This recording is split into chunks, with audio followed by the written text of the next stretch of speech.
नमस्कार, छत्तीसगढ़ आज का मुद्दा में आपका बहुत बहुत स्वागत है। मैं हूं आपके साथ ललित और हमारा छत्तीसगढ़ आज का मुद्दा है नक्सलियों की टूटी कमर, फोर्स की कर्रे गुट्टा पर नजर। छत्तीसगढ़ में नक्सलवाद खात्मे को लेकर अब अंतिम लड़ाई लड़ी जा रही है। मार्च 2026 की डेडलाइन लेकर चल रही फोर्स का जोश हाई है, तो सरकार को विपक्ष के साथ साथ ग्रामीणों का समर्थन भी मिल रहा है। लेकिन इसी बीच पड़ोसी राज्य तेलंगाना का जो स्टैंड है वो कई सवाल भी खड़े कर रहे हैं और इसी पर आज हम चर्चा करने वाले हैं। लेकिन पहले हमारी ये खास रिपोर्टिंग।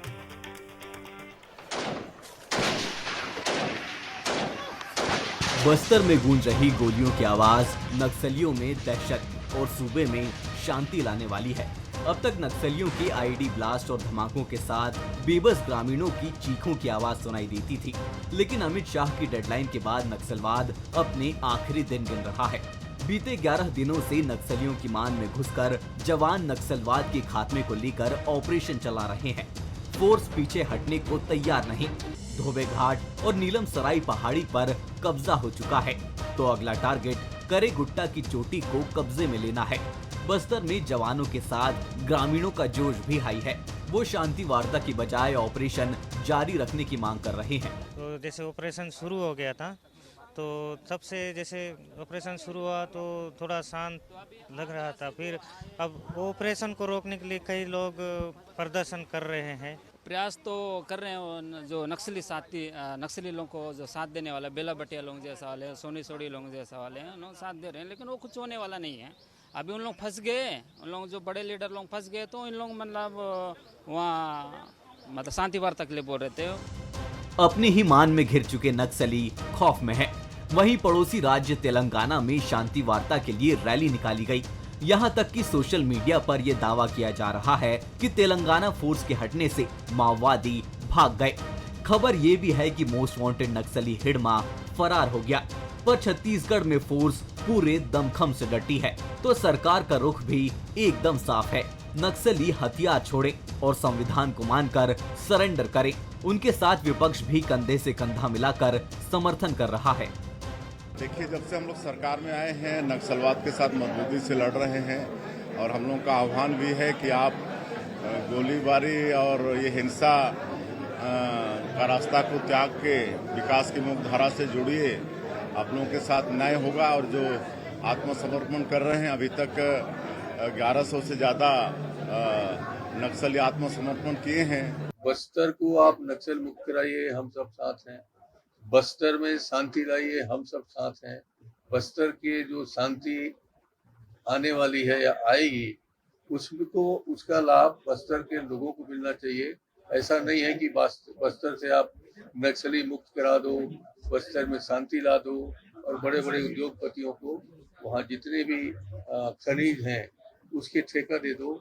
उस समय हम लोग विरोध करें। जवानों का जोश, सरकार का रुख, विपक्ष का समर्थन और ग्रामीणों की मांग बताती है कि इस बार बस्तर की तस्वीर और तकदीर दोनों बदलने वाली है।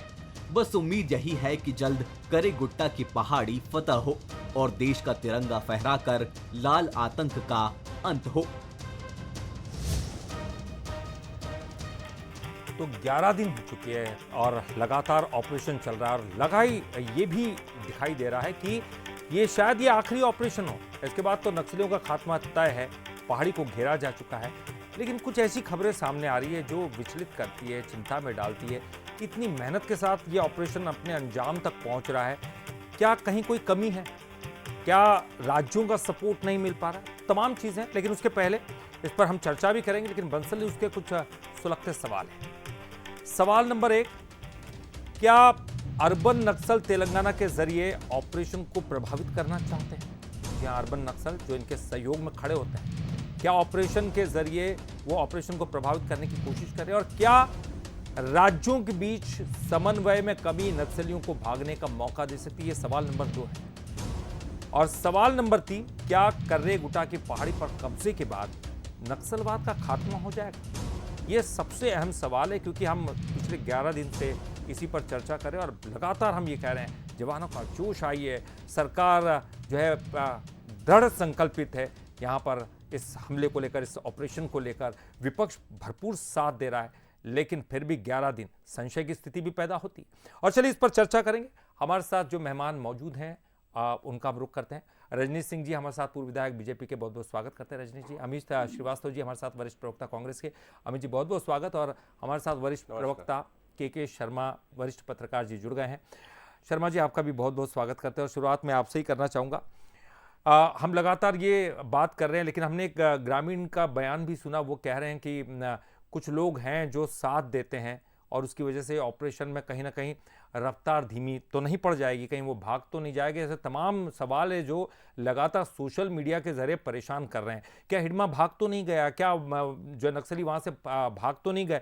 ये अर्बन नक्सल जो है, हम लगातार इसकी चर्चा करते हैं। ये जो शहरों में आकर उनका साथ देते हैं, बहुत सॉफ्ट तरीके से उनके पक्ष में खड़े हो जाते हैं। आपको क्या लगता है इस ऑपरेशन के बीच में एक दरार पैदा करने या ऑपरेशन को रोकने की एक बड़ी कोशिश कर रहे हैं? किस तरह से आप देखते हैं?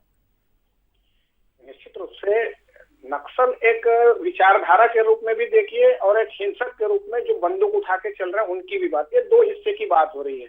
एक तरफ शहरी नक्सली की बात करते हैं तो जो जल जंगल जमीन की रक्षा की बात कर रहे हैं, उसके साथ लोग आए तो बहुत सारे बुद्धिजीवियों के नाम आते हैं जो जब घटना होती है तो कई बार सामने आते हैं, समाज सेवा के रूप में आते हैं, किसी आदिवासियों की मौत की बात आते हैं। ये जो अभी बात आ रही है मूलतः राजनीतिक एकजुटता नहीं है क्या इस विषय को लेकर के? कांग्रेस और भाजपा, वहाँ कांग्रेस की सरकार है तेलंगाना में, यहाँ भाजपा की सरकार है। वो भी लोकतांत्रिक सरकार है जो चर्चा करना चाहती है। यहाँ लोकतांत्रिक सरकार है जो भी चर्चा करना चाहती है, लेकिन इनकी एक शर्त ही कह सकते हैं निशर्त की जगह में कि आप बंदूक छोड़ के हमसे चर्चा करने आइए। ये छत्तीसगढ़ दबाव की राजनीति है, लेकिन पूरी तरह समाप्ति की जो बात कर रहे हैं तो ये मूवमेंट करते हैं। एक एक जिला आप नहीं बता सकते कि ये जिला खाली हो गया, इस बार आगे बढ़ते जा रहे हैं। आज छत्तीसगढ़ का दबाव रहेगा, तेलंगाना पुलिस यदि साथ नहीं दे रही, क्या उधर इन लोग निकल जाएंगे? एक आशंका यही बनी रहती है। महाराष्ट्र में भाजपा की सरकार है, वो क्यों इसमें साथ नहीं है? ऊपर से निर्देश उनको नहीं मिला है क्या कि आप भी साथ में रहिए?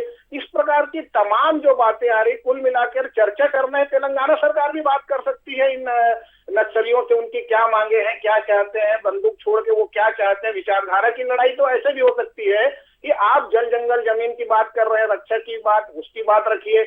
आप लोकतंत्र में चुनाव लड़के भी ये बात कर सकते हैं। दूसरी ओर आप बात करते हैं कि हम सार्वजनिक संपत्ति की रक्षा की बात करते हैं, निजीकरण के खिलाफ की बात करते हैं, तो कम्युनिस्ट पार्टी और अन्य राजनीतिक दल इसी तरह से बात कर रहे हैं। चरणदास महंत जो अभी बात कह रहे हैं कि हम जो है बस्तर के लोगों को लाभ मिले, तो ये तो नक्सली भी यही चाहते होंगे। तो विचारधारा को लेकर के संघर्ष आगे हो सकते हैं। बात सिर्फ इतना ही है कि नक्सली हिंसा छोड़ करके, बंदूक छोड़ करके, चर्चा करके, लोकतंत्र में विश्वास करते हुए मुख्य धारा से जुड़े। और विचारधारा तो देश में आप अलग अलग पार्टियों के अलग अलग विचार देख रहे हैं, आप तमाम प्रकार के विचारधाराएं सामने आ रही है।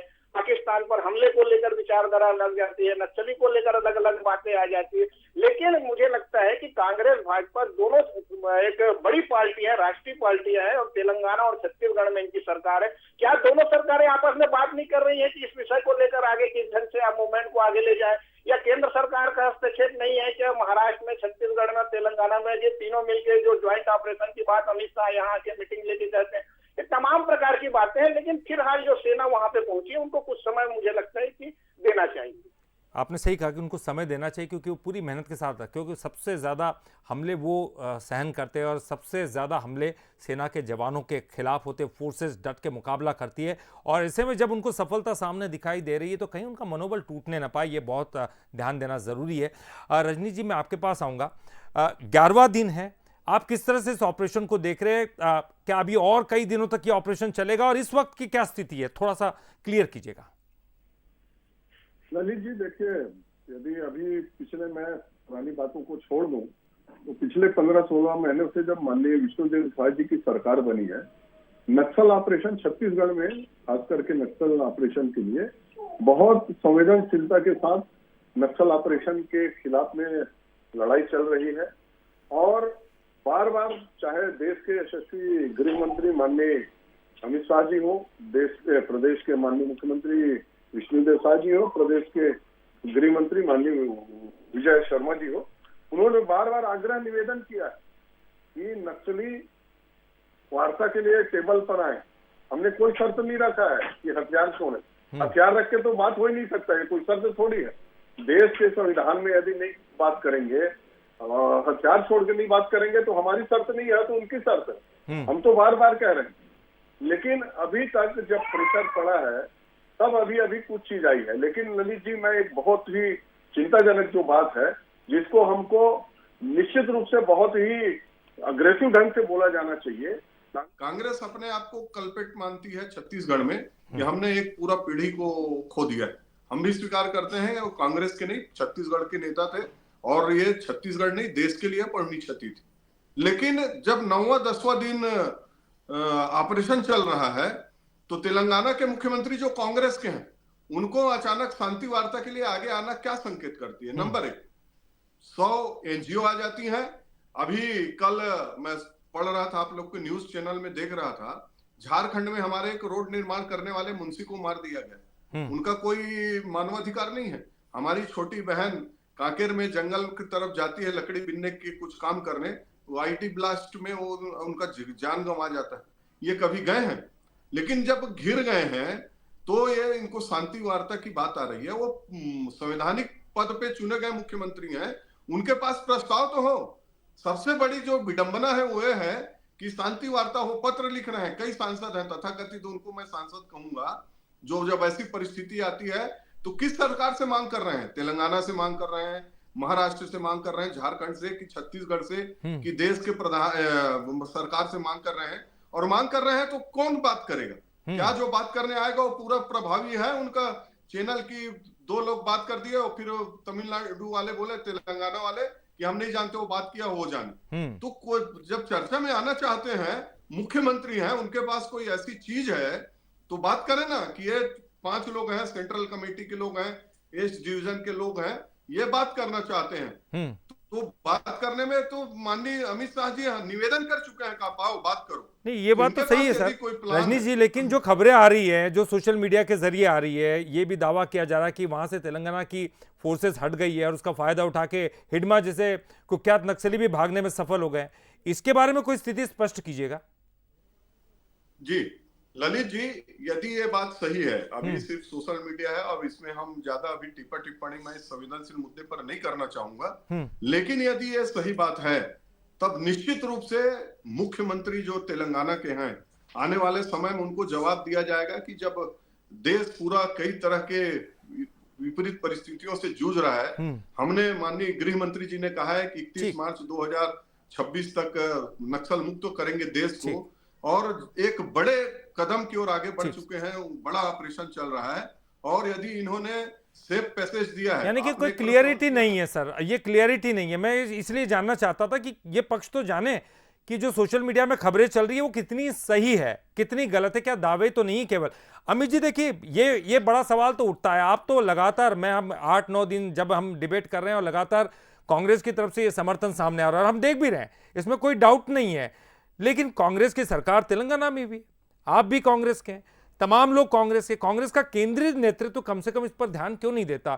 तेलंगाना के मुख्यमंत्री अगर चाहते हैं कि वो क्या चाहते हैं, क्या वो वाकई शांति वार्ता की बात करना चाहते हैं, उनकी बात मान रहे नहीं मान रहे, लेकिन जो खबरें सामने आ रही है, क्या सपोर्ट नहीं है क्या कांग्रेस की तरफ से?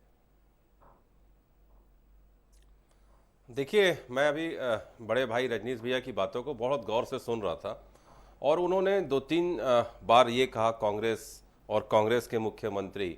तो मैं आपको माध्यम से एक ही चीज कहना चाहता हूं, 2 मुद्दों पे हम पूरी तरीके से सरकार के साथ हैं। एक जो कायराना हमला उन्होंने किया है, पाकिस्तान ने जो किया है, और सरकार जो भी कार्रवाई करेगी, हमारे नेता राहुल गांधी जी ने भी कहा है कि हम उनके साथ हैं।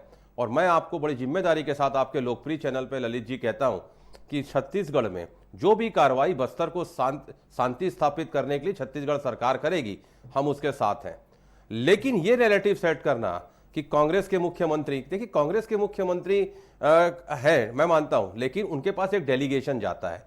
और मैं रजनीश भैया के लिए कहना चाहता हूं कि रजनीश भैया आप बहुत विद्वान व्यक्ति हैं, बड़े भाई हैं हमारे, लेकिन आपने अभी लगातार कई बार कांग्रेस कहा, तो मैं उस क्रिस्टल क्लियर करना चाहता हूं कि हम सब चाहते हैं कि वहां पर शांति स्थापित हो।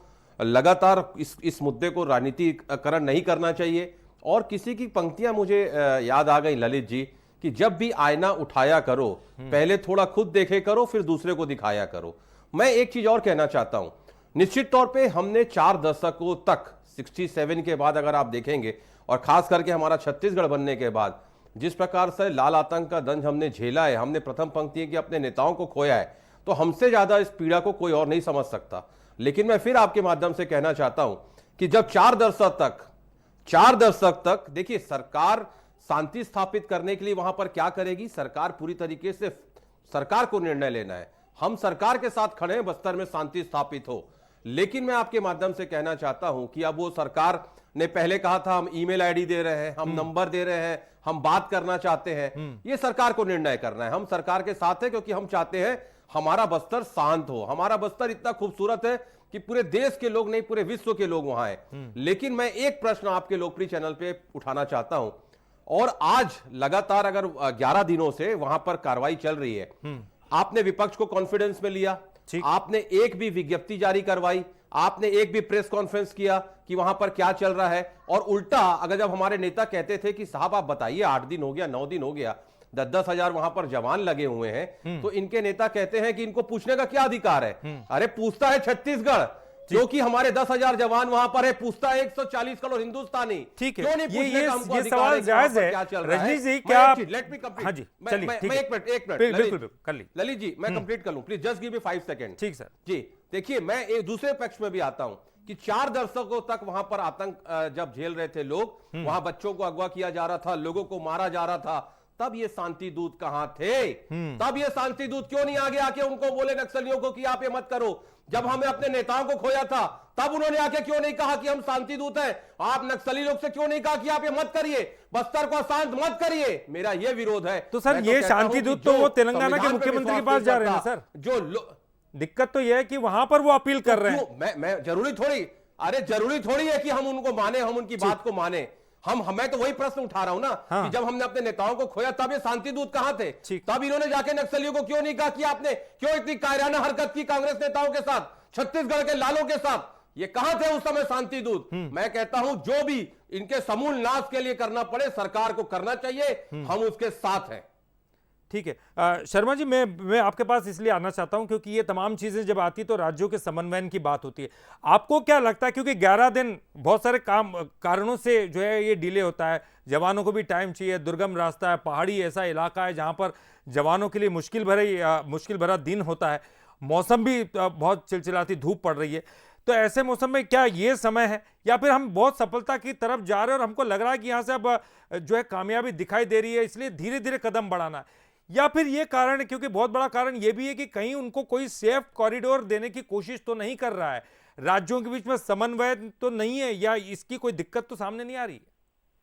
देखिए, सेना के जवान वहां पहुंच रहे हैं, गुफा का पता लगा रहे हैं, वहां तिरंगा फहरा रहे हैं, ये उनकी गतिविधियां वहां जारी है। और वहां को लेकर के महत्वपूर्ण जो बात आती है, राजनीति को लेकर जो बात है, दोनों ही लोकतांत्रिक सरकार में श्रेय लेने की बात में नहीं जाना चाहता कि भाजपा को श्रेय मिल जाएगा या कि नक्सली समाप्त हो जाएगा कि कांग्रेस को श्रेय मिल जाएगा, चर्चा हो जाएगी। तो मुझे लगता है लोकतंत्र में आप एक तो राष्ट्रीय समस्या है, इस पर तो आप एक हुई, जैसे आतंकवाद के मामले में एकजुटता की बात कर रहे हैं, और छत्तीसगढ़िया सबले बढ़िया इसीलिए कहता हूं कि ऐसे विषय में कांग्रेस भाजपा और सरकार होते हुए भी यहाँ पे एकजुटता जो दिखा रहे हैं, ये काबिले तारीफ है। इसकी तारीफ राष्ट्रीय स्तर पर भी होनी चाहिए, क्योंकि हम छत्तीसगढ़ की बात कर रहे हैं। झीरम में इन्होंने अपने नेता खोए, छत्तीसगढ़ नेता खोए, तो भाजपा ने भी बहुत सारे विधायक कार्यकर्ता ऐसे भी खोए हुए हैं।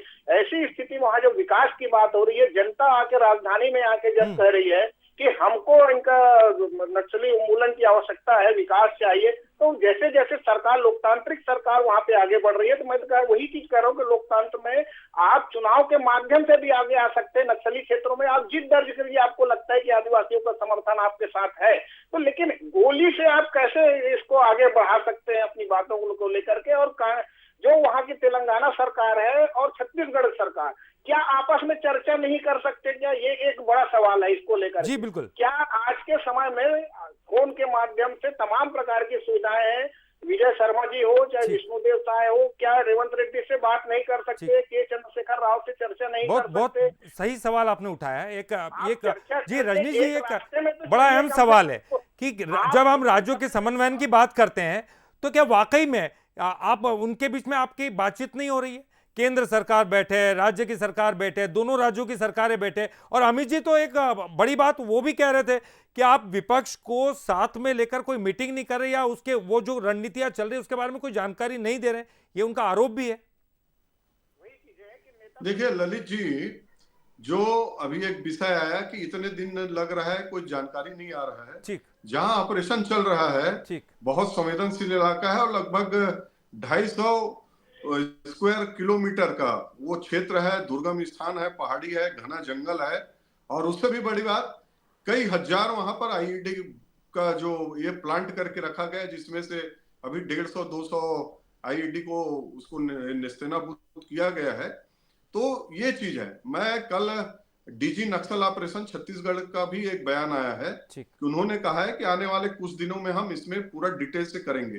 रोज इसमें जो स्थितियां हैं, जो क्षेत्र है, जो संवेदनशीलता है, रोज प्रेस कॉन्फ्रेंस नहीं किया जा सकता, रोज नहीं ये बिल्कुल जो हमारे सैनिकों का जो मूवमेंट है उसको नहीं बताया जा सकता। बहुत संवेदनशील जगह है। दूसरी बात की बात नहीं हो सकती।